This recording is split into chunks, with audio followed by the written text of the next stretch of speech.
2009 Mazda 6.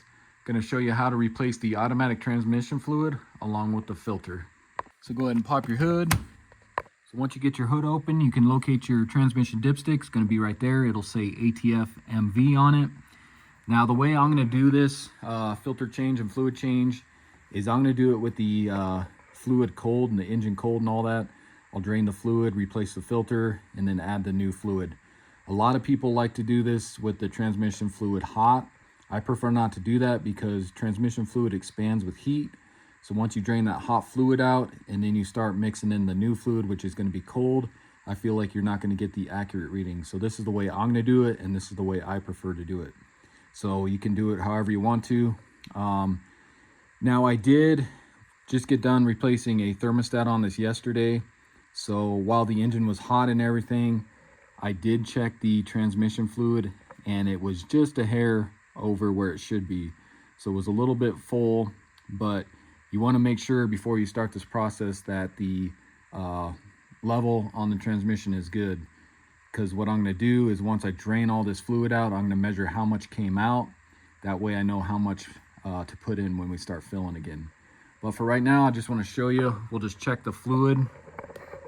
Even though it's supposed to be running when you check the fluid and the transmission in park. But if you take a look here, so like I said, when you're checking this, you want the engine to be running, transmission to be in park, and you want this fluid to be warm.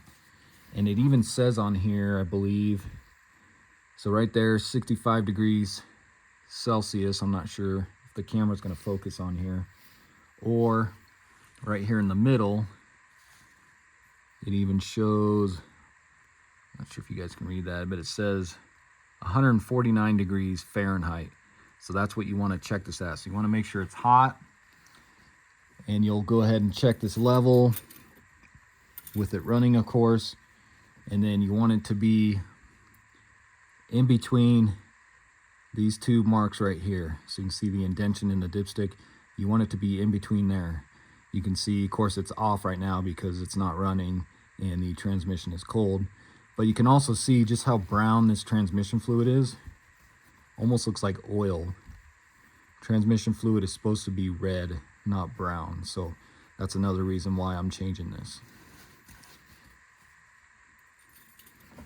So we're going to need to jack up the front end, so go ahead and place a block behind one of your rear wheels here. And then go ahead and grab your jack, and I'm going to jack up right here on this metal support here, that cross member right there. We'll go ahead and jack that up, and then we'll get some jack stands put on. Next, go ahead and grab a couple jack stands. I'm going to set the jack stands right underneath the pinch weld here. You can see I got my other side set up already. So about right there. And we'll go ahead and lower it. So now with that jacked up, that gives us room to get the skid plate off. So just go around, you're gonna have a bunch of 10mm bolts holding the skid plate on because our transmission pan's gonna be right under here. So go ahead and take those off real quick.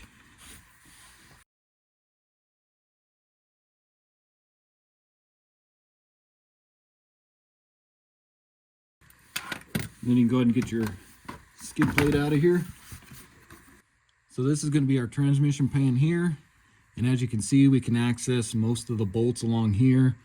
Looks like these ones back in here are going to be more of a challenge. I think we could probably come in through the fender well there with an open end wrench to get those ones off. So before I go ahead and start draining, let's make sure we can get access to those bolts. So now we'll probably have to take off the tire here and remove part of this inner fender well. So go ahead and remove your hubcap if you have them, and then remove your lug nuts and your tire and wheel. That's going to be a 21mm. So we need to take off this panel right here, and that should give us a little better access to those bolts for the transmission pan. So you got these stupid clips here. A lot of times these end up just not working correctly, but all you got to do is unscrew that with a Phillips. You can see this one's actually working like it's supposed to. When you get that unscrewed, you can just pull that whole clip out of there. Let's see if it'll work on one of these other ones. Because a lot of times the rocks and dirt gets into the threads of these and then it doesn't work properly. Like this one here, you can see it just keeps turning. Let's try this one. This one's actually working like it should.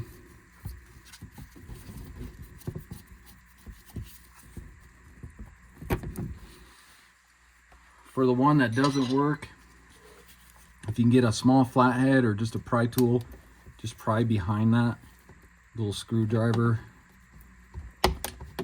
or little screw, I mean. If you can pry behind that and then get behind it, and then just pry out a little bit, it should come out like that. And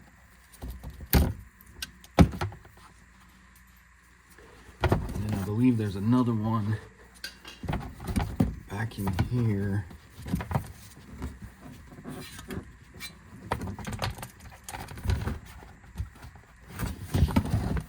Yeah, there it is.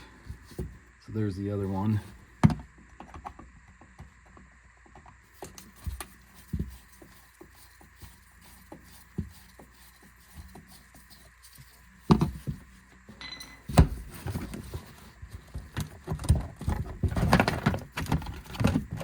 You can kind of drop this down, and we have two more on the other side.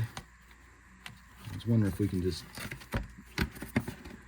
get this kind of out of the way. So yeah, I'll just do that. So what I did was I just tucked it kind of behind this brake line here. Or if you want to, you can pull out. There's two more. There's one there and there's one down there if you want to take that whole piece off. But I think we'll be good right there. So next, go ahead and grab a clean drain pan, because remember, we want to be able to measure this out on how much comes out. And then your drain plug here, that's going to be a 8mm Allen socket. Go ahead and pull that off.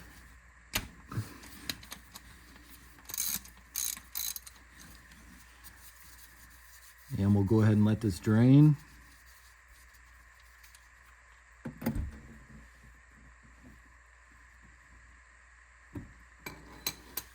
And then once that gets down to just a drip, we can go ahead and get our plug back in. And if you notice, it's kind of hard to notice, but there is a crush washer on here that stuck on here. So I've reused these in the past with no issues, so I'm going to reuse this one. But if you want to get a new one, you can. So go ahead and get your plug back in there.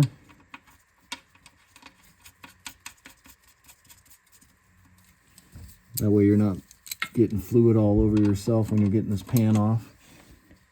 And then just get that nice and snug. And then just go ahead and wipe this up so it ain't dripping on you either. So now the fun part, guys. So what I like to do is I have a 1/4" breaker bar with a 1/4" 10mm socket on it. And you can see this is flexible, because this is the hardest part, is getting up in here. Another way you could do this is you could remove the top transmission mount, and then also the torque mount right over here, and then you can actually jack up the transmission just a little bit, just to get enough clearance to where you can go in from here to get these this side of the pan bolts off. But if you don't want to do that, like I said, you can use this method, or you can get something like this. This is from a Snap-on, where you can get up in there and twist it off. But I find this 1/4" breaker bar with a 10mm socket is the easiest. And these pan bolts aren't on there very tight. So if you get up in here like that, you can get on some of these bolts just fine and break them free. So like I'll do this one right here. So I'm on it there. And you can come in from the other side here and hold it if you need to. Like I said, just break them free. So that one's broken free. There's this one right here. This one's probably the hardest. So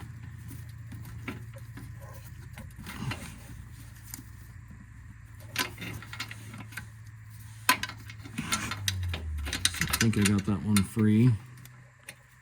Because then once you get them breaking free, you can actually come in here with a wrench and do some more, which I'll show you here in a second. So let me get this one here. Just make sure you don't round them. So that one's broken free. And we'll do this one here. That one's broken free. So I'm trying to get you guys the best angle here, but you can see like that one right there. So if you take a wrench and you come in from the other side here, you can get it that way too. So there's that one. So you can see I'm able to turn that. So now they're all free, the hardest to get to ones, so I can start unscrewing them. And so here's another view, just to give you guys an idea. So you can actually see the screws right here, or the bolts. So you can see where they pop up on this side. So like I said, if you can get an open end wrench in here, you can do it this way as well. You can see that one turning right there. And this is probably how I'm gonna pull most of these out. Or like I said, if you wanna use the 1/4 inch breaker bar, you can get up in here. And it's hard. Let me get down there and I'll show you. So you can also twist them out that way as well. It's just a little bit harder.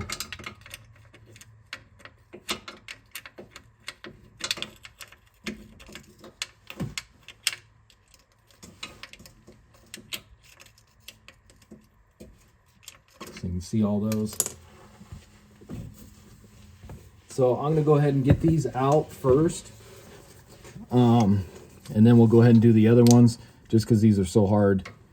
And they're gonna take time just by using a closed end of a wrench, or you can use the open end. But let me go ahead and get most of these all removed real quick, and then I'll come back. Okay guys, so as you can see, I got all those out of there. It does take a little time. That's why I didn't record it, because I don't want to bore you guys with it. But like I said, you just take your closed end wrench here, you flip it up this way, and you can just keep pulling off and turning those off of there, and eventually they'll come off. So I got all the way from here to here done. So now we can go underneath and get the rest of them. And then the problem is you can't use a ratcheting wrench either, because it's just too wide and it hits on the pan. So if you guys have a really small ratcheting wrench, you might be able to get up under here like that and do it that way, but mine is just too thick, and you can see how thin this one is, and it was still just too big to get under there. So like I said, now let's go ahead and do the rest of these, and I'll probably leave a couple, like maybe this one here and then one back in here, that are easy to access. I won't pull those out all the way, just because I don't want this pan falling down and making a huge mess. So let's pull out most of these, and then we'll just kind of loosen up a couple, but leave them attached.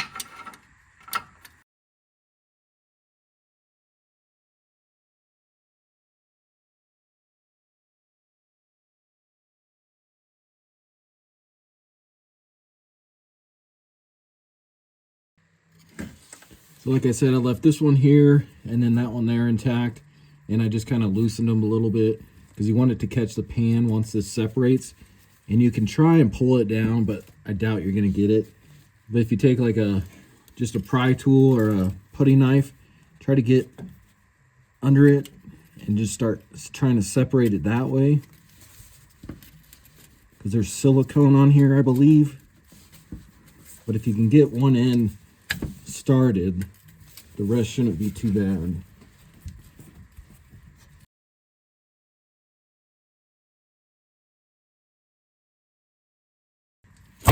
There we go. So it does take a little bit. You see now we're pretty much separated. So I'm gonna go ahead and just pull these out. I think it's getting caught on the other side. So now let's see if we can just pull the whole thing down. There we go. Just kind of tilt it. Drain that into your pan there. So now with that pan out of the way, you're going to take this little connector here, and this is just going to pop out of the filter like that, and then just leave that kind of hanging there. And then again, make sure your drip pan's under here. We're going to pull down on this filter, and watch yourself, because more fluid probably will come out once you do this. So just dump that filter out, and then make sure there's an O-ring on this right there. If you guys can see that, make sure that comes out with it. So next I'm going to go ahead and get the pan all cleaned up. So I'm going to just wipe this clean. I'll use some brake clean and everything else, get it nice and clean, and I'll use either this plastic scraper or just a razor blade. Scrape all this old gasket material off. And then you also got your magnet right here, so you can remove that. And then you'll want to just wipe off all these fuzzies, is what I call them. But get that nice and clean, this magnet, and then once we get the pan all cleaned up with brake cleaner and all that, then we'll stick the magnet back on. So I'm not going to record that because you guys kind of know how to do that. So just get the pan cleaned up, and I'll come back. So as you can see, got my pan all cleaned up, got my magnet put back on there, went ahead and wiped it all out with brake clean, and then I used some compressed air to blow it all off. And then like I said, I use a plastic scraper to scrape all that old gasket material off. So now let's take a look at our new filter here. I got the Beck and Arnley one. This one is from Amazon. I'll put a link in the description. Part number 044-0393. Let's go ahead and open this up. And you can see this one does include a rubber gasket, which I will be using instead of RTV this time. And then if you take a look, you can see it pretty much matches up to the old filter there. Flip it over, everything matches up there, even that little sensor that pops into there. So let's go ahead and start installing. So take your new filter here, and then if you can, try and take some of this old transmission fluid. Just coat this O-ring that goes around here. You may have to just dip it into your old fluid there. Just get a little bit onto there so that doesn't get pinched as you're sliding that up in there.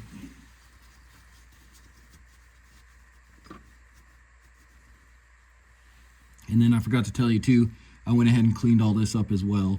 So make sure you get all this gasket surface clean and all that old gasket off of there. So now we can go ahead and get this put back in. So you got this little notch here that's going to go into there. And then you can just go ahead and stick this up in there.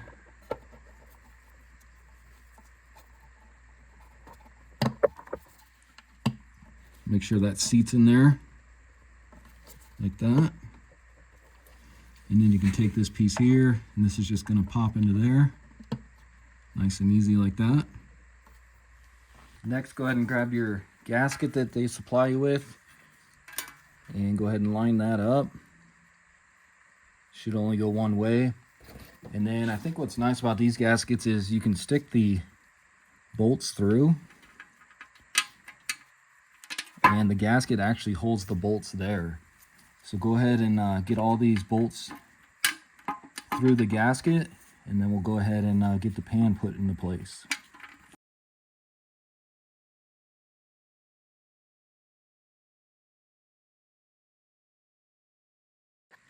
So now let's get our pan into place. Just be careful of these wires and your solenoids there. And go ahead and get this up in here.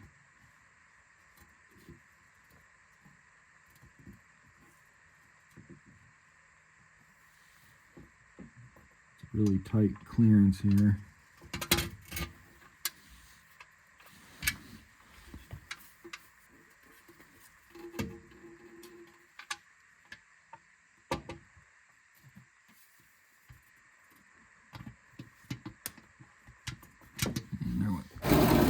One of my bolts, but that's okay.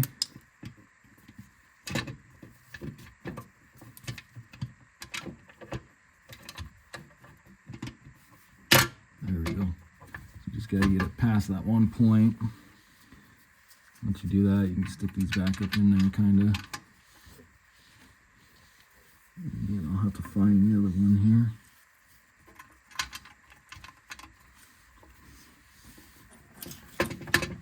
Now go ahead and get that kind of into place. And try to get at least a couple of these started here, just to hold the pan up on its own.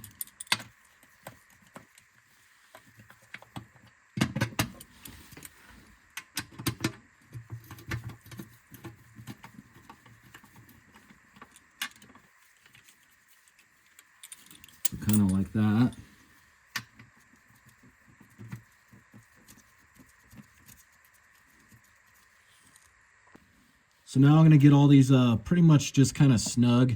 I'm not going to go too tight. I'm going to do this by hand, and then I'll go ahead and do these ones on the back side there. So let me get all these kind of snug first.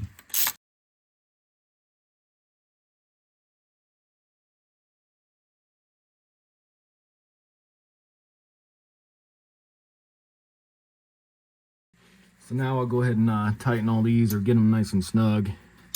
So again, this is really the only way of doing this. So I'm just going around,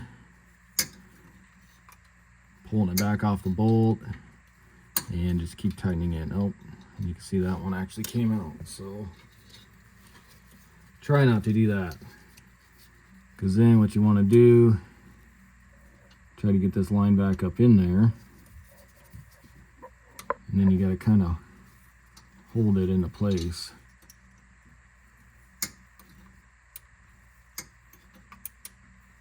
There we go. So I'm going to go around, get all these nice and snug as well. It's like this one, you just, yeah, this is the only way I can really think of doing this. Like I said, unless you want to loosen up the transmission mount up there and jack the transmission up just a little bit just to get to these, but this probably takes just about the same amount of time, so that's why I'm doing it this way.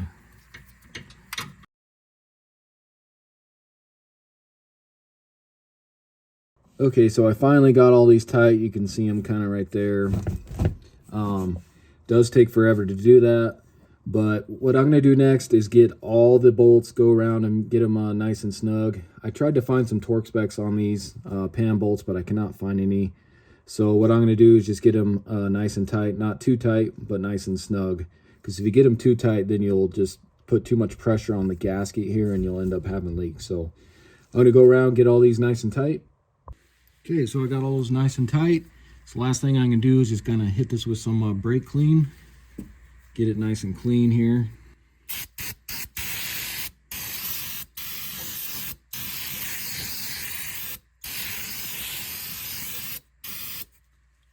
Next, we can go ahead and get our shield put back into place here.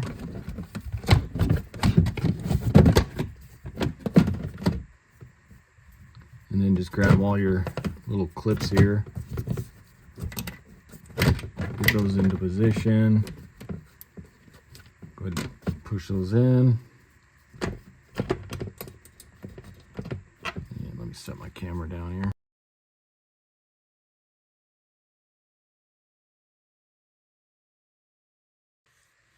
Then you can go ahead and get your wheel and tire put back on.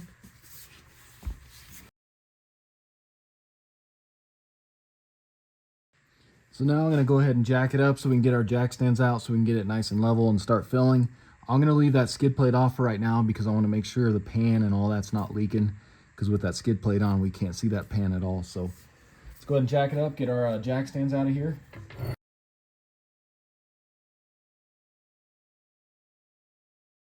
Next, go ahead and torque your lug nuts. That's going to be 80 foot-pounds.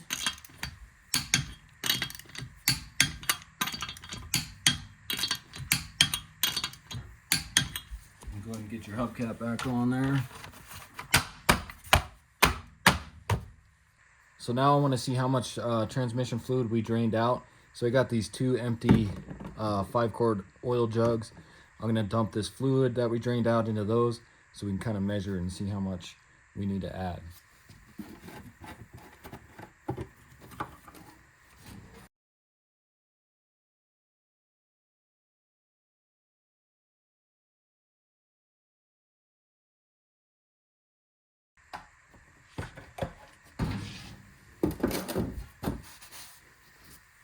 Okay, so as you can see, zoom in here, we are right at pretty much the 4 quarts. So quarts is on this side, and then the 4 is right there. So pretty much right at 4 quarts.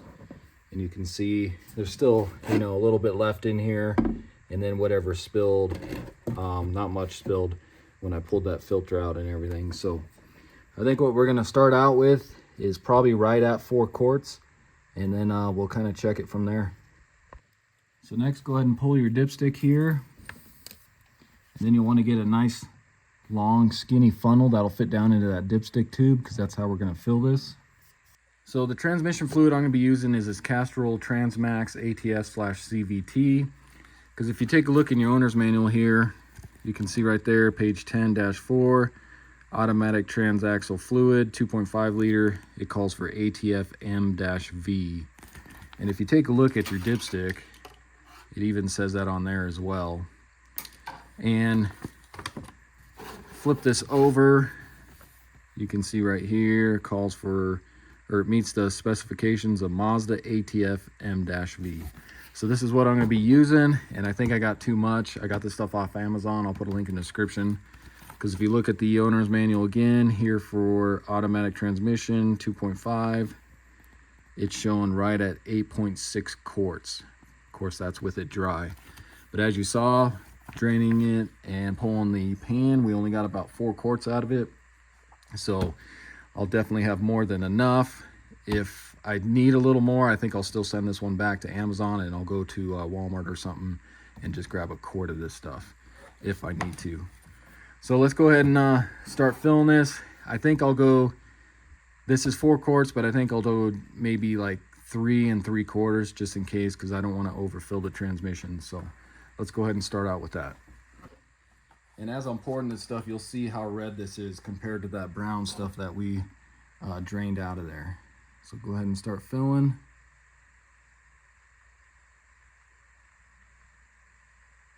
And you got to kind of go slow. Takes a little bit for this to drain down in there. And you can see, so just take it real slow.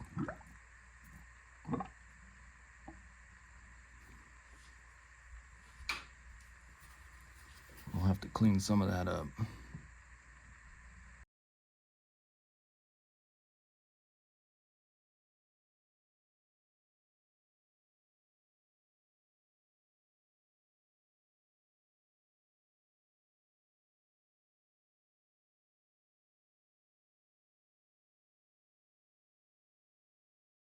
All right, guys, so as you saw, I went ahead and just emptied all 4 of these quarts just because it kept burping and I spilled a little bit here. So I'm going to go ahead and just try that for now. I'm going to go ahead and wipe some of this clean, and then we'll go ahead and start it. Also, we can go ahead and replace our dipstick here for now.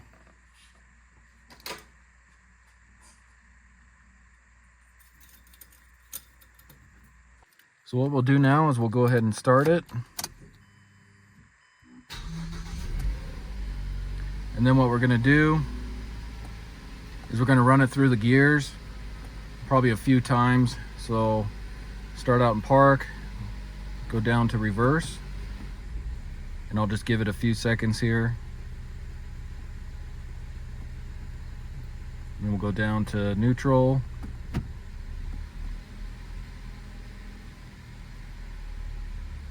Down to drive.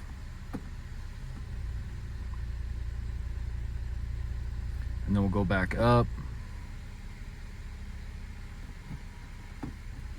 Reverse.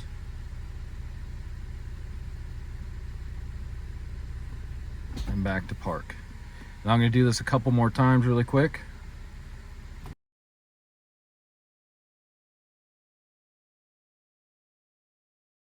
Okay, and then we'll go ahead and let this idle here. Let's go check our fluid real quick. So even though our fluid's not warm yet, let's just go ahead and check it.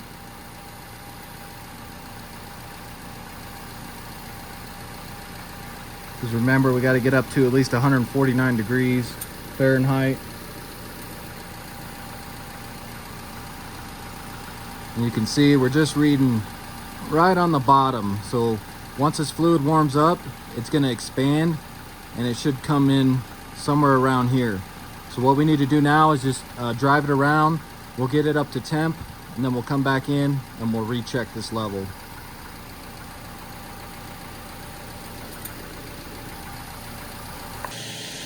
And then before you take off, just take a look at your pan. Just make sure you're not leaking anything. And you see we're dry, that looks good. All right guys, so I just got back from a little bit of a drive, went about 10 miles or so. So now that transmission fluid should be heated up nicely, and you can see my temperature gauge, we're at a normal operating temperature now. So go ahead and pull your dipstick here. And you're going to give it one wipe first time. Go ahead and stick it back in there. Pull it back out. And if you notice, we are pretty much spot on. Just a hair below the top, but that's fine, because if it needs to warm up anymore, it can expand. But yeah, right there, that looks perfect. And I use right at 4 quarts pretty much. So I'm gonna call that good. Let me go ahead and shut it off. So then just take another peek down below, make sure you're not leaking any transmission fluid. And that looks good. So now we can go ahead and get our skid plate back on there. So that's going to wrap up the video. Again, this was a 2009 Mazda 6. Went ahead and replaced the automatic transmission fluid along with the filter. Kind of a pain to do just because of how close that transmission pan sits to the frame there. But as you guys saw in the video, it is doable. Just takes a little bit longer time just because you got to get in there with a wrench to get those bolts out. And then I ended up using just the 1 gallon or 4 quarts of that Castrol Transmax transmission fluid. So that's all you guys will need to do this job. I'm going to go ahead and send that other jug back to Amazon, get my money back on that. So hopefully this video helps you out. If it does, why don't you subscribe to my channel, check out my other videos. I got quite a few on this car alone. So check those out when you get a chance, and I'll see you in the next video. Thanks for watching.